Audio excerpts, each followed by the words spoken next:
За үзэгчдээ бид студид дараагийн зочинтойгоо ярилцахад бэлэн болсон байна. За манай студид Монголын барилгын үндэсний ассоциац төрийн бас байгууллагын гүйцэтгэх захирал Хулан хүрэлцэн ирлээ. Өдрийн төргий танд. Өдрийн мэнд төргий. За дулаан шийдэл гэдэг энэ төсөл 4 дахь жилдээ хэрэгжиж байгаа тухай одоо мэдээллийг өглөө л дөө. Тэгээд би хамгийн эхлээд юу асуухыг хүсэж байна вэ гэхээр одоо манай Улаанбаатар хотод чинь ялангуяа гэр хороолол за тэгэл юу гэдэг цуслангийн байр байшин гэл ингээл олон одоо сууцнууд байна шүү дээ. Тэгээд хүмүүсийн хувьд бол нөгөө яаж халаах уу, яаж одоо юу гэдгийг халаалтын одоо систем оруулж ирэх үуч байт юм уу те эсвэл одоо нөгөө галлага хийх үуч байт юм уу энэ асуудал дээр л анхаардаг болохоос биш дулаалга гэдэг юм нэгэх бас анхаардаг юм шиг байгаа юм л да. Тэгэхээр яг энэ бол дулаалгын төсөл тийм үү. Тэгэхээр дулаалах давуу тал нь хүм юу юм бэ? Бид нар яг энэ одоо дулаалга дээр анхаарал хандуулснаар ямар одоо ач холбогдолтой талаар та ихлэ мэдээлэл өгч байна. За юуны төрөнд өнөөдөр одоо бас их онцгой өдөр тохиож байна. Ингээд Монгол цэргийн баярын мэндийг та бүхэн төргий ингээд түнчлээ одоо дэлхийн олон үнцэгт байгаа Монгол эрчүүдээ бас энэ баярын мэндийг хүргэе гэж бодож байна. За манай энэ дулаан шийдэл төсөл нь болохоор бас их онцлогтой төсөл урд нь бол одоо хэрэгжиж байгаагүй юм төсөл байгаа. Тэгээд хамгийн түрүүнд одоо бас санхүүжлэгчтэй бид нараас дурдж хэлье гэж бодож байна. Энэ төслийн одоо гол ерөнхий санхүүжлэгч нь болохоор Европын холбооны Swedish гэдэг хөтөлбөр байгаа. Энэ хөтөлбөрийн одоо гол санхүүжлэгчээр бид нар одоо энэ төслийг бас хэрэгжүүлэх юм сайхан завшаан тохиолдсон байгаа. Мөн түнчлэн болохоор Францын АБПР сан Чехийн болон одоо Франц улсын хөгжлийн агентлгууд гэсэн эдгээр бас байгууллагууд бол энэ санхүүжилтийг үзүүлж ингээд Монгол улсад энэ үйл ажиллагааг явуулах боломжийг олгож байгаа. За төслийн түншлэгч одоо бас Монголын байгууллагууд байгаа даа. Энэ нь болохоор Монголын барилгын үндэсний ассоциац төрийн бас байгууллага байгаа. Мөн түнчлэн барилгын одоо эрчим хүчний хэмнэлтийн төв гэдэг шүтээ центр гэдэг байдаг.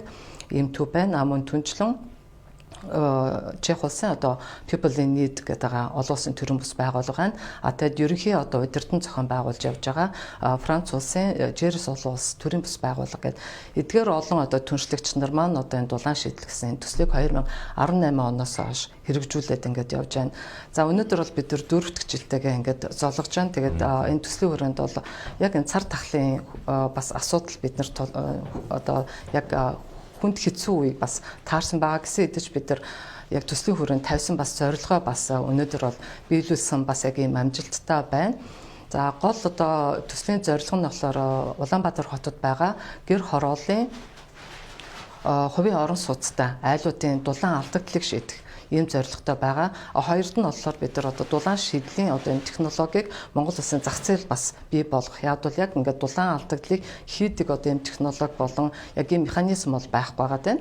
За хоёр дахь зорилт нь одоо гурав дахь зорилт нь болохоор бид нар манад дээр одоо оршин тогтнож байгаа одоо бригадууд гэж яригдчихэж байгаа тийм. Бригадууд болон бичил жижиг дунд бизнес эрхлэгчдийг яг энэ дулаан шийдлэн хүрээнд хэрхэн одоо дулааныг хийж чадах вэ гэсэн ийм одоо чадахжуулах үйл ажиллагааг хэрэгжүүлснээрээ эдрийг эдийн засгийн зөв одоо албан ёсны одоо компани болгох тэ ажилтаа болгох яг ийм гол зорилтуудыг тавьсан байгаа даа.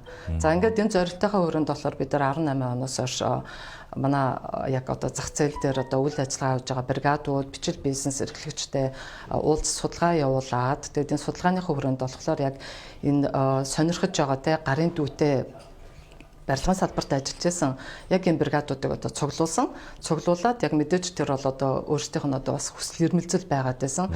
Тэгээд энэ хүмүүсүүдээ бид нар чадахжуулаад манай одоо барилгын эрчим хүчний төвийн түгээр дамжуулаад энэ барилгынхаа энэ бригадуудыг одоо чадахжуулж гэсэн за технологийн сургалтуудыг бид нар орж байна. За мөн түнчлэн одоо хабын сургалт орж байна. За ингээд бизнесийн сургалтыг ингээд орж байна. Яг бол одоо бизнест бид нар бэлдэж энэ хүмүүсүүдийг албан ёсны сектор руу оруулж эдгээр маань одоо Монгол улсынхаа яг салбар барилгын салбар болон хөгжлийн одоо эдийн засгт одоо хувь нэмэр оруулах хэрэгтэй тийм. За ингээд бизнесийн санхүүгийн хууль эрх зүйн энэ сургалтуудаар дамжиж орж энэ хүмүүсүүд маань ерөөхдөө яг энэ боожж эхэлж байгаа те яг бол бас яг эдгээр бригадууд руу чиглэжсэн төсөл юм уу бригад руу чиглэжсэн чадахжуулах юм сургалтууд бол маш бага явагдчихсан. Яг мэдээж хэрэг одоо мэрэгжлийн боловсролын сургалтын төвөд бол манад бол байгаа. Тэр нь болохоор дандаа нөгөө мэрэгжил дэвшлүүлэх те ийм чиглэлээр одоо бас үйл ажиллагаа явуулж байгаа. За эдгээр сургалтуудыг ингээд явуулсны бас хажуугаар нь яг салбар дээр өнөөдөр хог хаягдлын менежментийн бас асуудал ингээд ерөөхдөө дутагдaltaй байсан. Яг энэ чиглэлээс бид нар ингээд энэ хүмүүсүүдэд чадахжуулаа. За мэдээж ингээд гендерийн асуудал бол өнөөдөр маш их яригдж байгаа те. Тэгээд ингээд бригадууд маань ч гэсэн одоо гендер гэж юу юм бэ? Гендерийн асуудлын өрөөнд ямар асуудлууд байдаг юм бэ гэсэн эдгээр асуудлуудыг бас өөртөө суралцаж энэ ковидын хүнд нөхцөл байсан ч гэсэн бид нар чадан ядан ингээд цахимжуулалтыг хийгээд захимаар одоо сургалтуудаа хийгээд за газар дээрх одоо ингээд сургалтуудыг хийгээд камераар дулаан алдагдлыг одоо хэмжих гэсэн маш олон одоо сургалтуудыг те баргалж 17 багц сургалтуудыг эдрийг одоо бүтэн 4 жилийн хугацаанд явуулж иж тэгжээж энэ бригадууд маань одоо чадагдсан байгаа даа. Тэгээ өнөөдөр бригадуудаа харахад одоо маш их бахархалтай байгаа даа. Яг бол энэ хүмүүсүүд дээр те одоо нөгөө бид чадна гэж одоо манайхан одоо манай бригадуудыг бас нэг жоохон сөрөг талаас нь хараад байдаг те. Тэгэхээр одоо бид чаддаг гэдгийг те маш эерэг одоо ийм боломжийг бол одоо би бригадуудаа манайхан одоо үзүүлсэн гэж харж байгаа. За тэгээд Монголын барилгын үндэсний асаа төрийн бүс байгууллагын дэргэд одоо салбарыг байгууллаа те. Ингээд энэ бригадууд маань одоо энэ салбартаа ингээд гишүүнээр болсноор эргээд одоо энэ манай гишүүдтэй шууд харьцаж одоо ажлыг гүйцэтгэх тэгээ иймэрхүү одоо төвшөнд болоос очиж байгаа. За дулаан алдагдлыг бид нар одоо хэрэг одоо бас хийж яана гэсэн таны асуусан одоо гол асуудал руу орё гэж бодож байна. За тэр нь болохоор ингээд бригадууд маань болохоор очиж одоо нөгөө айл дээр очиж дулаан алдагдлыгаа одоо хэмжиж байгаа. Тэгээд энэ дулаан алдагдлыг одоо яг ямар цаг хугацаанд одоо хийж гэнэ гэдэг. Тэгэхээр бид нар бол гол төлөө яадаг 104 сараас нэг 10 сарын хугацаанд яг бол энэ бол маш тохиромжтой дулаалгын ажил хийх нь те. Яг хэмждэг болохоор өвөл хийж байгаа те. Өвөл одоо нэг 10 сараас 1 сарын хооронд яг одоо хаанаас яг дулаан алдагдаад байгаа юм бэ гэдэг бол өөрийнхөө камераар очиод тэр тусгай зорилтын камераар авчиж очиж үзэж тэгээд хэмжилтээ ингээд хийж байгаа. За мэдээж энэ их олон гэдэг нөгөө процесстэй ингээд ажлууд явж байгаа. Ингээд хамгийн түрүүнд бол мэдээж бид нэр дуудлагын төв гэдгийг бол ажиллуулж байгаа.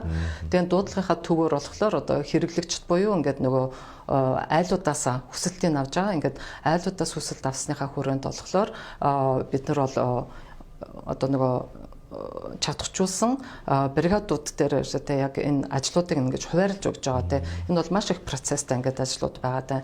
За тэгэд хуваарлж өгсөн яг ажлыг болохоор манай чадахчсан бригадуудад очиж өөрийнхөө нөгөө камертаа хэмжиж байгаа.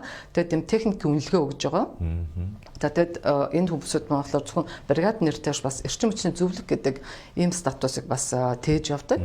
Тэгээд эрчим хүчнийхаа хэмнэлтийг бас одоо хэмнэх гол одоо бас яг энэ манай төслийн хүрээнд болохоор одоо эрчим хүчний одоо алдагдал хэдий хэмжээний байна гэдэг бол бас яг энэ камераараа хэмжиж үзэж байгаа. За ингээд энэ процесс ингээд явсны дараа болохоор мэдээж одоо харилцагч бол одоо хаанаас санхүүжилттэй олох уу гэдэг бас ийм асуудал гарч ирнэ те. Тэгээд санхүүжилттэй асуудал бол ерөөхдөө нэг 2 жилийн өмнө шийдэгдсэн байгаа дээ. За яг өнөөдрийн байдлаар болохоор Хаан банк, Хас банк, Транскапитал банк бус санхүүгийн байгууллага гэсэн эдгээр байгууллагууд маань ногоон зээлийн шугамыг нээж өгсөн.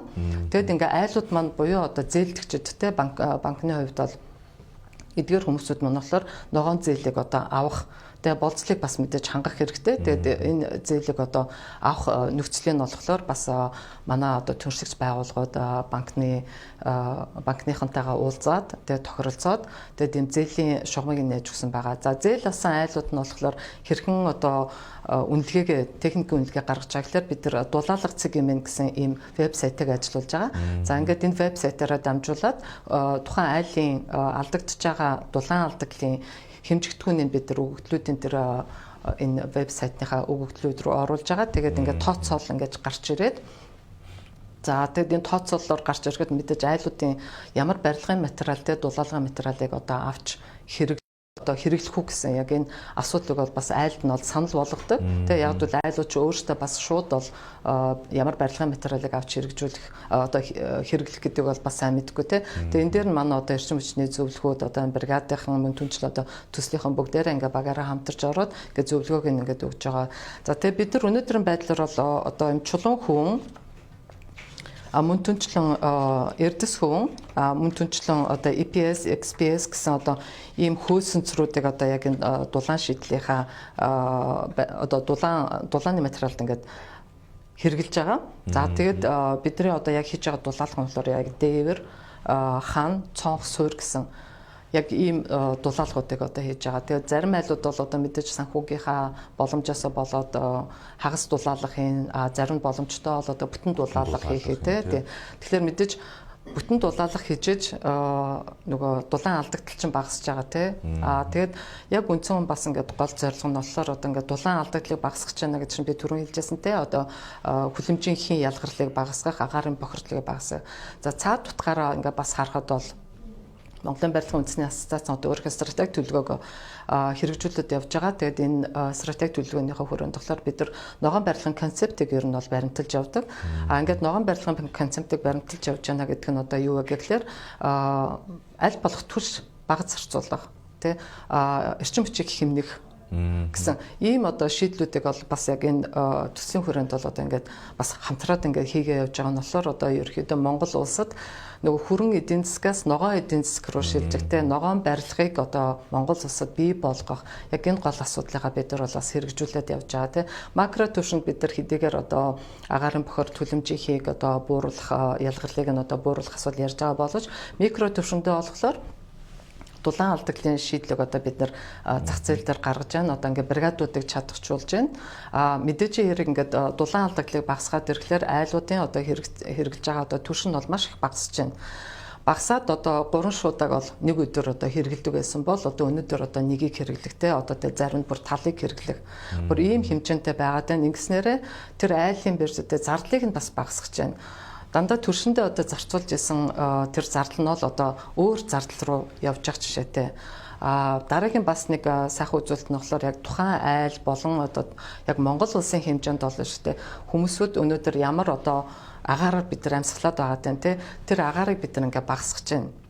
Агаар одоо бохирдлыг багасгаад байна тий. Тэгэхээр энэ эрүүл мэндтэй холбоотой асуудал байгаа даа. Тэгэд энэ төс нь ингээд нэг жижигхэн хэмжээнд одоо хэрэгжиж байгаа юм шиг боловч бас маш их том амбицтай, маш их том одоо зорилгыг ингээд тавьчихсан.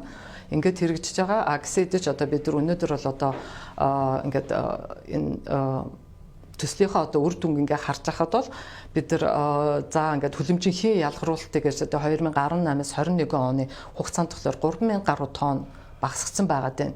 Үүний зэрэгцээгээр болохоор одоо нөгөө айлуудын төрш зарцуулалт маань 2100 гаруй тонноор ингээ багассан байгаад байна. Тэгэхээр энэ бол шүү дээ нөгөө далаад тусал нэмэр гэхчээр энэ төслийн хүрээнд шүү дээ бас яг ийм эерэг ийм давуу талууд онцлогуд бол бас бий болоод байгаа тийм.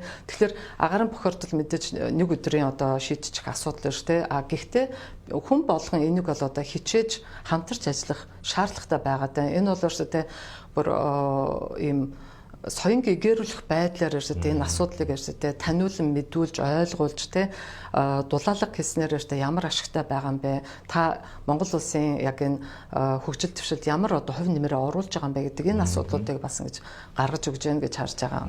За маш их баярлалаа. Тэгээ яг өнөөдрийн байдлаар бол төслийн хүрээнд 600 гаруй айл өргөхөлийн дулаалгын асуудлаа шийдүүлсэн гэдэг хэлж байна. Ерөнхийдөө бид нар ингээд харахад за энэ бол дулаалга шүү дээ тий баг бид өөрсдөө ингээд хийчиндээ ч юм уу тий бид нар бол нөгөө болж өгвөл нэг тийм юу гэдгийг дулаалга хийж гэн гэл нэг юм ингээд гард орох материалаараа ингэсгээл ингээд орхичдаг тий гэтэл энд бол мэрэгжлийн дээрээс нь олон улсын байгууллагууд оролцсон ийм төсөл хэрэгжиж байгаа учраас өстой таны хэлдгээр далай тусал нэмэр гэхчээр нэг ч гэсэн айл ингээд дулаалгын асуудлаа шийдэх юм бол байгаль орчин за бүр болио гэхэд энэ өрхийн санхүүгийн асуудал бас давуу талтай юм байна гэж ойлголоо. Тэгээ таны ажил үйлсүүнээр амжилт хүсье. Бидний урилгыг хүлээн авч хүрэлцэн ирсэнд баярлалаа. За тэгээ баярлалаа. Та бүхэнд бас амжилт хүсье. Ингээд бас нэвтрүүлэгтээ оролцуулж одоо дулаан шийдэл төслийн талаарх одоо мэдээллийг бас ингээд дамжуулаараа тэгээд манай дулаан шийдэл төслийн урай байдаг ингээд дулаан байцгаагаараа ингээд бүгдээрээ дулаан байвал мянган лан гэж ярьдаг те. Бүгдээрэнд нь амжилт хүсье. Баярлалаа. За баярлалаа. За үзэгчдээ Монголын барилгын үндэсний ассоциац төрийн бас байгууллагын гүйцэтгэх захирал хулан зочноор оролцлоо. Бид тун удахгүй дараагийн зочноо та бүхэнтэй уулзах болно.